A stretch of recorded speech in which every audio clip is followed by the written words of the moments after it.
नमस्कार दोस्तों, इस वीडियो में आप अंग्रेजी पेडागोजी के कुछ महत्वपूर्ण प्रश्नों की श्रृंखला देखने जा रहे हैं।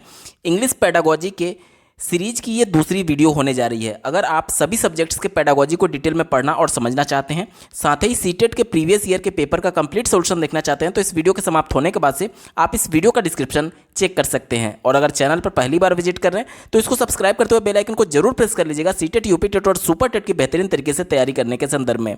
चलिए दोस्तों, आज के इस महत्वपूर्ण सेशन को प्रारंभ करते हैं। पहला प्रश्न पूछा गया है, इन अ लैंग्वेज क्लास पोएट्री, यानी कि एक भाषा की कक्षा में जो कविता है वो क्यों पढ़ाया जाता है, आपसे पूछा जा रहा है। पहले विकल्प से शुरुआत करते हैं। पहला विकल्प दिया गया है, should be taught exactly in the same way as a prose piece is taught, यानी कि जिस प्रकार से गद्य पढ़ाया जाता है उसी प्रकार से बोला जा रहा है कि पोएट्री भी पढ़ाया जाए। तो ऐसा नहीं होता है। पोएट्री और गद्य, मतलब कि पद्य और गद्य दोनों को पढ़ाने का तरीका अलग होता है, इस वजह से ये आपका उत्तर नहीं होगा। दूसरा देखिए, should be taught first by giving an elaborate introduction of the poet, यानी कि जो कवि है, जो लेखक है, उसका इंट्रोडक्शन देने की बात की जा रही है उस कविता को पहले पढ़ाने के से पहले। तो देखिए, ये प्राइमरी स्तर के सिलेबस में कवियों का परिचय उतना इंपॉर्टेंट नहीं है। आप हायर क्लासेस में जाएंगे तो ये किसकी रचना है ये ज़्यादा इंपॉर्टेंट होता है, लेकिन प्राइमरी में बच्चे को कविता किसने लिखा है इसका बताना उनका उद्देश्य नहीं है। ठीक है, तो ये आपका उत्तर नहीं होगा। चौथा विकल्प देखिए, is much about the poem and the poet. तो पोएट से कुछ खास लेना देना प्राइमरी स्तर पर नहीं होता है, क्योंकि बच्चों को जो पोएम पढ़ाया जाता है वो इंजॉयमेंट के लिए पढ़ाया जाता है। बच्चे लय में पढ़ करके कविता का आनंद लेते हैं। तो यहाँ पर देखिए ऑप्शन नंबर 3 में देखिए इंजॉयमेंट लिखा गया है, साथ ही साथ अप्रिसिएशन लिखा गया है और अंडरस्टैंडिंग, यानी कि अवबोध करने के लिए, एप्रिसिएशन करने के लिए और इन्जॉयमेंट करने के लिए, आनंद के लिए बच्चों को कविता पढ़ाया जाता है, यानी पोएट्री पढ़ाई जाती है। ऑप्शन नंबर 3 बिल्कुल सही जवाब होगा। अगला प्रश्न है, while assessing students a language teacher gathers information about students, यानी कि बच्चों का मूल्यांकन करने के संदर्भ में जो भाषा का शिक्षक है वो बच्चों के इन्फॉर्मेशन को इकट्ठा करता है। क्यों इकट्ठा करता है, आपसे प्रश्न पूछा जा रहा है। ठीक है, पहले विकल्प से शुरुआत करेंगे, to give feedback to the student using technical terms and languages, यानी कि कहा जा रहा है कि बच्चों को फीडबैक यानी कि प्रतिपुष्टि देने के लिए उनको टेक्निकल टर्म्स और लैंग्वेज में, तो बच्चों के लिए, हम लोग प्राइमरी स्तर के बच्चों की बात कर रहे हैं, उनके लिए जो टेक्निकल लैंग्वेज है और टेक्निकल टर्म्स है वो कंफर्टेबल बच्चे नहीं होते, इस वजह से ये आपका उत्तर नहीं होगा, क्योंकि यहाँ पर बच्चे जो है वो सहज महसूस नहीं करेंगे टेक्निकल टर्म्स में। ठीक है, तो इस वजह से ये निगेटिव था, आपका उत्तर नहीं होगा। तीसरा देखिए, to label them as outstanding average and dull as per their performance, यानी बच्चों के उनके परफॉर्मेंस के आधार पर, उनकी प्रगति के आधार पर, उनके योग्यता के आधार पर उनको बांटने की बात की जा रही है ग्रुप्स में, कि बहुत तेज, मध्यम और बहुत कमजोर। ठीक है, तो इस प्रकार का जो योग्यता के आधार पर जो वितरण होता है, क्लासिफिकेशन होता है, वो हमेशा निगेटिव सेंस में होता है। ठीक है, क्योंकि सभी बच्चों को आपको एक साथ लेकर के चलना, चाहे कोई बहुत प्रतिभाशाली है या फिर बहुत कमजोर है, सबको एक साथ लेकर के चलना है, ना कि उनको बांटना है। तो ये निगेटिव था, आपका उत्तर नहीं होगा।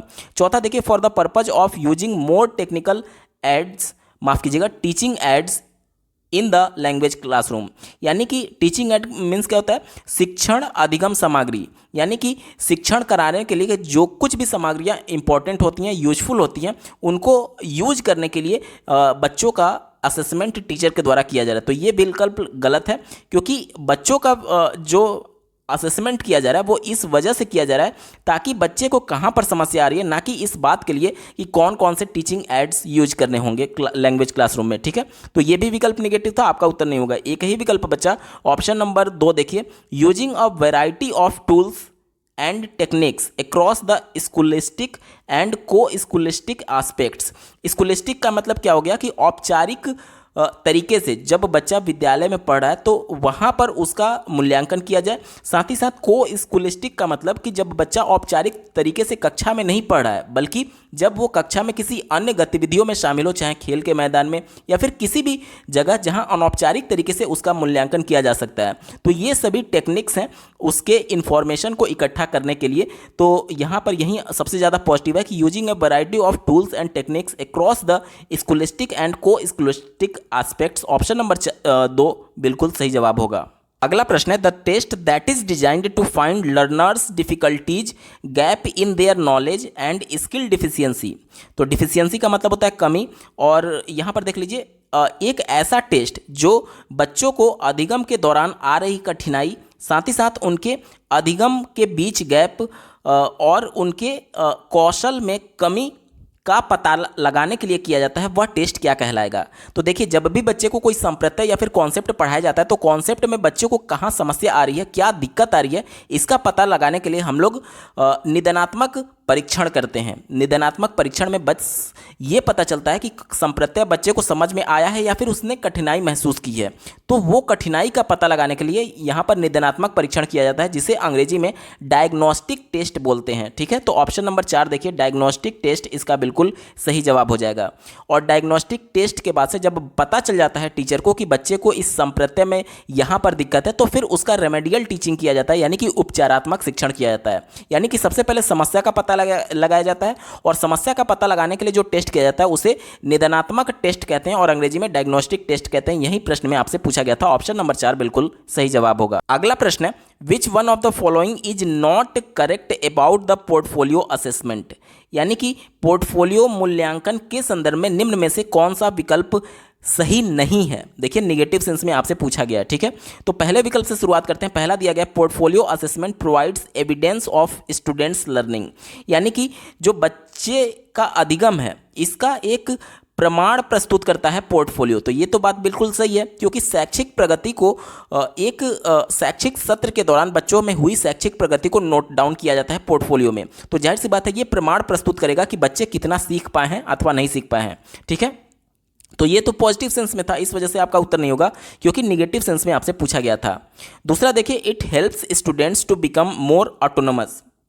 यानी कि ये छात्रों को ऑटोनोमस यानी स्वतंत्र होने की एक तरीके से उनकी मदद करता है स्वतंत्र होने में। जाहिर सी बात है बच्चा अपना खुद से मूल्यांकन कर पाएगा उस जो भी पोर्टफोलियो है उसको देख करके कि बच्चा कितनी तेज से सीख पा रहा है अथवा नहीं सीख पा रहा है। तो बच्चा खुद से स्वतंत्र रूप से मूल्यांकन करने के लिए ये हेल्प करता है पोर्टफोलियो, यही आपसे विकल्प में कहा जा रहा है। तो ये भी पॉजिटिव था, आपका उत्तर नहीं होगा। तीसरा देखिए it fosters students reflection and helps them to self monitor their learning. ये भी विकल्प दूसरे की तरह ही है कि बच्चे को हेल्प किया जा रहा है इस पोर्टफोलियो के माध्यम से कि वह अपना खुद का स्व मूल्यांकन कर पाए। देखिए सेल्फ मॉनिटर लिखा गया है और देयर लर्निंग, यानी कि बच्चा कितना सीखा है वह स्वयं अपना मूल्यांकन कर सकता है इस पोर्टफोलियो की मदद से। तो ये भी बिल्कुल पॉजिटिव था, आपका उत्तर नहीं होगा क्योंकि निगेटिव सेंस में पूछा गया था। एक ही विकल्प बचा ऑप्शन नंबर 4 देखिए portfolio assessment is one time assessment of the student learning. यहाँ पर ये सबसे ज़्यादा निगेटिव है। क्यों?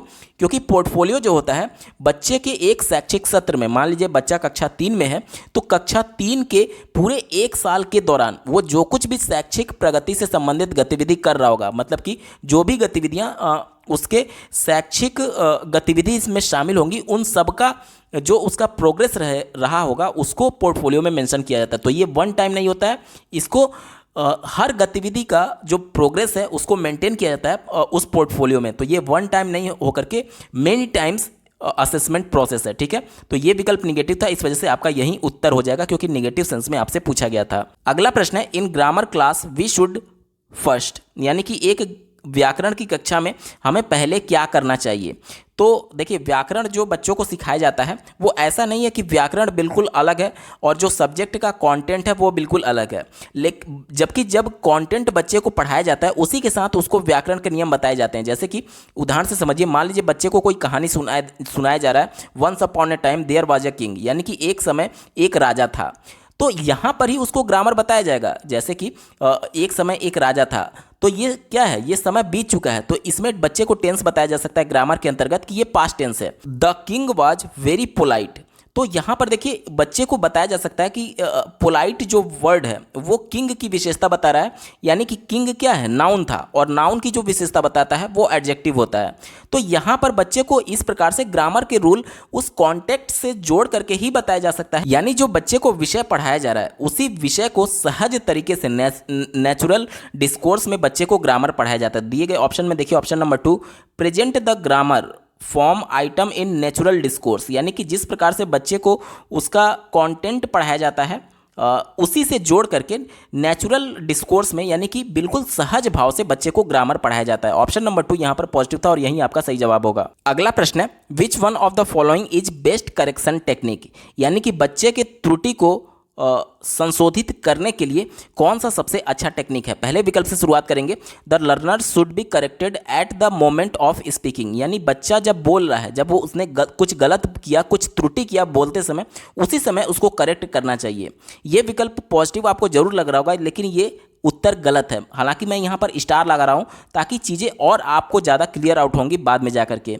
दूसरे विकल्प की बात कर रहे हैं, correction work should be done as a whole class activity so that no learner will repeat the error. ये भी पॉजिटिव है, यानी कि कहा जा रहा है कि पूरी कक्षा के सामने एक्टिविटी के माध्यम से उस त्रुटि को संशोधित किया जाना चाहिए ताकि अन्य जो बालक हैं, अन्य जो सीखने वाले हैं, वो भविष्य में जाकर के इस गलती को ना दोहराएं। तो ये भी बिल्कुल पॉजिटिव है। सबके सामने अगर एरर करेक्शन किया जाएगा तो निश्चित तौर पर दूसरे बच्चे भी इसका लाभ उठा पाएंगे और भविष्य में इस प्रकार की जो भी मिसकॉन्सेप्ट होगा उसको वो क्लियर आउट कर पा रहे होंगे। ठीक है, तो ये भी पॉजिटिव था। तीसरा देखिए, learners error need not to be corrected at all, यानी कि जो अधिगम करता है उनके गलतियों को सुधारने की आवश्यकता नहीं है, ये बोला जा रहा है। तो ये तो बिल्कुल ही निगेटिव था, आपका उत्तर नहीं होगा। चौथा विकल्प देखिए, teachers do the error analysis and find pattern and then reteach and clarify the areas to the learners. तो ये विकल्प सबसे ज़्यादा पॉजिटिव और यही आपका उत्तर होगा। क्यों? अब देखिए, पहला विकल्प जो पॉजिटिव था कि बच्चे को तुरंत आप उसको संशोधित कर देंगे। जब बच्चा बोल रहा होगा, तुरंत जैसे ही उसने गलती किया आपने उसको तुरंत अगर संशोधित कर दिया, करेक्ट कर दिया, तो इससे फ़ायदा नहीं होगा बल्कि नुकसान होगा, क्योंकि बच्चा उस समय तो आपके डर से हो सकता है या फिर पूरी कक्षा में बेइज्जती ना हो, संकोच की वजह से वो कह देगा कि हाँ मुझे समझ में आ गया, लेकिन उसका कॉन्सेप्ट अभी क्लियर नहीं हुआ है। अगर कॉन्सेप्ट क्लियर हो जाता तो वो ऐसी गलती करता ही नहीं। जाहिर सी बात है, उसका कॉन्सेप्ट क्लियर नहीं हुआ होगा। तो सबसे पहले हम लोग क्या करेंगे कि उसका जो एरर किया गया है बच्चे के द्वारा, उसके एरर को एनालिसिस करेंगे कि आखिर बच्चा इस प्रकार का एरर क्यों कर रहा है। उसके बाद से उसका पैटर्न समझने की कोशिश करेंगे और फिर से उसको उस कॉन्सेप्ट को पढ़ाएंगे। इससे क्या होगा कि बच्चे का जो कॉन्सेप्ट क्लियर नहीं था वो कॉन्सेप्ट क्लियर हो जाएगा और अब भविष्य में जाकर के बच्चा कभी भी इस प्रकार की गलती को नहीं दोहराएगा।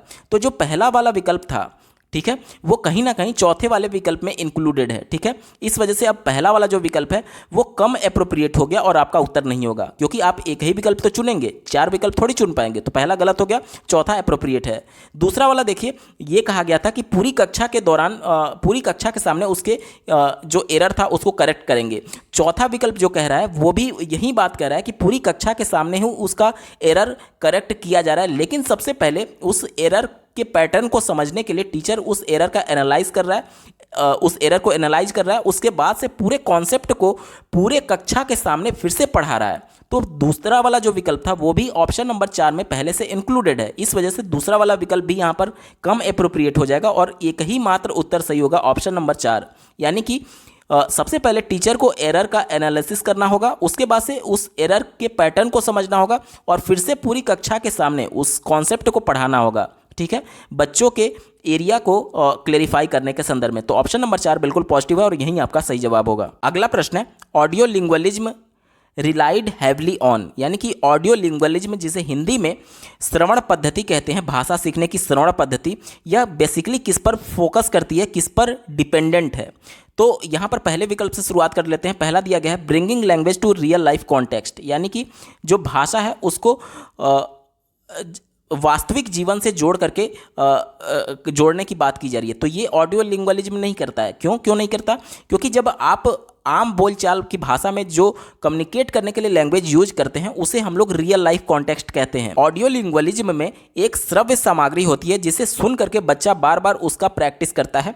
मतलब कि मान लीजिए एक टेप रिकॉर्डर है और उसमें कुछ ऑडियो रिकॉर्डेड है, उसी को बच्चा बार बार सुन रहा है और प्रैक्टिस कर रहा है, ये ऑडियो लिंग्विज्म होता है। तो ये रियल लाइफ कॉन्टेक्स्ट कहाँ हुआ? अगर बच्चा आम बोलचाल की भाषा में लैंग्वेज को यूज कर रहा होगा तो वो रियल लाइफ कॉन्टेक्स्ट होगा। इसमें तो बच्चा बस टेप रिकॉर्डर के माध्यम से बार बार उसी को सुनते जा रहा है और प्रैक्टिस करने की कोशिश कर रहा है। ठीक है, तो पहला वाला निगेटिव हो गया। तीसरा देखिए, using target language and banish mother tongue, यानी कि ये कहा जा रहा है कि ऑडियो लिंग्विज्म टारगेट लैंग्वेज को यूज करने और मदर टंग को एक तरीके से त्यागने के सेंस में है। तो ऐसा थोड़ी है कि आप कोई फॉरेन लैंग्वेज या फिर टारगेट लैंग्वेज जैसे कि इंग्लिश सीख रहे हैं तो आप अपनी मदर टंग हिंदी को थोड़ी त्याग देते हैं या फिर हिंदी को थोड़ी भूल जाते हैं, तो ये भी निगेटिव था, आपका उत्तर नहीं होगा। चौथा देखिए, translation from the target language.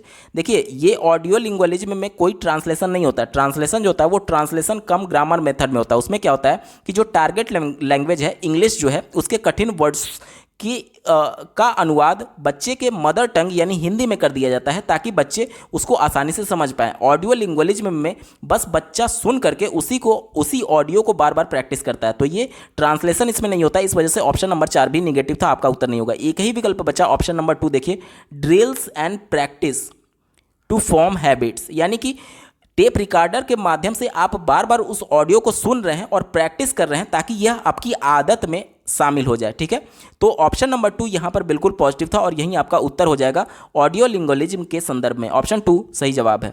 अगला प्रश्न है, as a language teacher we should try to turn our students into successful dictionary users. Which one of the following is not the correct way to promote the use of a dictionary. यानी कि ये कहा जा रहा है कि एक भाषा शिक्षक के रूप में हमें यह कोशिश करनी चाहिए कि जो हमारे छात्र हैं वो एक सक्सेसफुल यानी सफल डिक्शनरी यानी कि शब्दकोश का इस्तेमाल कर सकें। विच वन ऑफ द फॉलोइंग, यानी इनमें से, इन विकल्पों में से कौन सा विकल्प डिक्शनरी को यूज करने के प्रोसेस को या फिर उसके तरीके को प्रमोट नहीं करता है, तो जो निगेटिव सेंस में होगा वहीं आपका उत्तर होगा। ठीक है, पहले विकल्प से शुरुआत करते हैं, finding the parts of speech. तो जो पार्ट्स ऑफ स्पीच होते हैं वो फाइंड करने के संदर्भ में, तो जाहिर सी बात है जो पार्ट्स ऑफ स्पीच है वहीं आपके वर्ड्स होते हैं, तो जाहिर सी बात है आप डिक्शनरी में वर्ड्स ही तो ढूंढते हैं, तो यही तो कहा जा रहा है कि finding the parts of speech. ठीक है, जैसे कि नाउन हो गया, प्रोनाउन हो गया, वर्ब हो गया, एडवर्ब हो गया, ये सभी पार्ट्स ऑफ स्पीच माने जाते हैं, तो आप इन्हीं को तो फाइंड करते हैं डिक्शनरी में, शब्दों को ही तो फाइंड करते हैं, तो ये बिल्कुल पॉजिटिव था। इस वजह से आपका उत्तर नहीं होगा क्योंकि निगेटिव सेंस में आपसे पूछा गया था।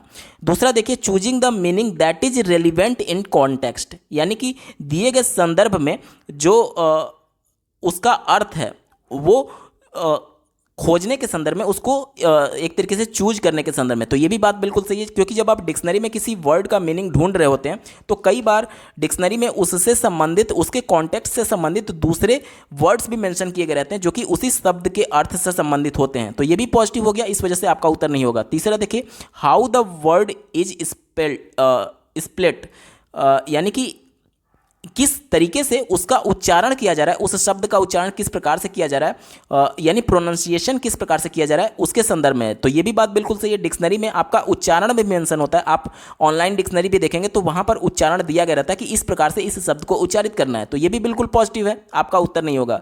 एक ही विकल्प बचा ऑप्शन नंबर 4 देखिए, reaching the teachers for every new word, यानी बच्चे को कोई भी नया शब्द मिला जिसका अर्थ उसे नहीं पता है तो वो तुरंत भाग करके टीचर के पास जा रहा है, तो ये प्रमोट करने का सही तरीका नहीं है क्योंकि आप बच्चे को डिक्शनरी का इस्तेमाल करना सिखा रहे हैं और नया शब्द मिलने पर उसको तो डिक्शनरी ओपन करना चाहिए और बच्चा कहाँ जा रहा है, टीचर के पास जा रहा है उसका अर्थ जानने के लिए, तो ये सबसे निगेटिव था और यही आपका उत्तर हो जाएगा क्योंकि निगेटिव सेंस में ही आपसे उत्तर पूछा गया है। अगला प्रश्न है, विच one of the following is an example of authentic listening, यानी कि दिए गए विकल्पों में से कौन सा ऑथेंटिक लिसनिंग है। ऑथेंटिक मतलब कि प्रमाणिक श्रवण निम्न में से कौन सा है, तो उत्तर हो जाएगा आपका रेडियो ब्रॉडकास्टिंग। क्यों रेडियो ब्रॉडकास्टिंग उत्तर होगा, क्योंकि जो रेडियो के चैनल्स होते हैं वो केंद्र सरकार यानी भारत सरकार के सूचना एवं प्रसारण मंत्रालय के अंतर्गत रजिस्टर्ड होते हैं, यानी कि कहीं ना कहीं जो ब्रॉडकास्टिंग हो रही है रेडियो के माध्यम से वो सरकार की देख रेख में हो रही है और इसीलिए ये ऑथेंटिक लिसनिंग है यानी कि प्रमाणिक श्रवण है। ऑप्शन नंबर 3 इसका बिल्कुल सही जवाब होगा। अगला प्रश्न है, as a teacher of language we should have dash knowledge of grammar, यानी कि एक भाषा शिक्षक के तौर पर हमें ग्रामर का नॉलेज किस प्रकार होना चाहिए आपसे पूछा जा रहा है, तो यहाँ पर देख लीजिए इसका उत्तर हो जाएगा option number 3, both implicit and explicit. Implicit का मतलब होता है अंतर्निहित, यानी कि उसके अंदर जो निहित है, और एक्सप्लिसिट का मतलब होता है स्पष्ट, यानी कि देखिए जब भी आप किसी कॉन्टेक्स्ट को पढ़ रहे होंगे, किसी संदर्भ को पढ़ रहे होंगे, किसी लेख को पढ़ रहे होंगे, किसी पैसेज को पढ़ रहे होंगे, तो वो क्या हो गया, वो लेख हो गया और उसके अंतर उसके अंतर्गत अंतर्गत निहित जो उसका ग्रामर है उसके जानने के संदर्भ में है। ऐसा नहीं है कि आपको ग्रामर अलग से पढ़ाया जाता है, जो चीज़ आपको कंटेंट के रूप में पढ़ाया जा रहा है कक्षा में उसी से जोड़ करके जो उसमें ग्रामर के रूल आए हुए हैं आपको बताया जाता है, यानी कि कहीं ना कहीं उस लेख में वो अंतर्निहित है। तो इसी को कहा गया है इम्प्लिसिट। और साथ ही साथ स्पष्ट टीचर को ज्ञान होना चाहिए ग्रामर का। तो ऑप्शन नंबर 3 यहाँ पर बिल्कुल पॉजिटिव था और यही आपका सही जवाब होगा। दोस्तों, इंग्लिश पेडागोजी की ये प्रश्नों की श्रृंखला आपको कैसी लगी कमेंट के माध्यम से जरूर बताइएगा, क्योंकि आपका एक कमेंट मुझे मोटिवेट करेगा ऐसे ही महत्वपूर्ण वीडियो लाने के संदर्भ में। अगर आप सीटेट के प्रीवियस ईयर पेपर के साथ साथ सभी सब्जेक्ट्स के पेडागोजी को डिटेल में पढ़ना और समझना चाहते हैं तो इस वीडियो के बाद इस वीडियो का डिस्क्रिप्शन जरूर चेक करिएगा। और अगर चैनल पर पहली बार विजिट कर रहे हैं तो इसको सब्सक्राइब करते हुए बेल आइकन को प्रेस कर लीजिएगा। इस वीडियो को देखने के लिए आपका बहुत बहुत धन्यवाद। भगवान करे आपका दिन शुभ हो।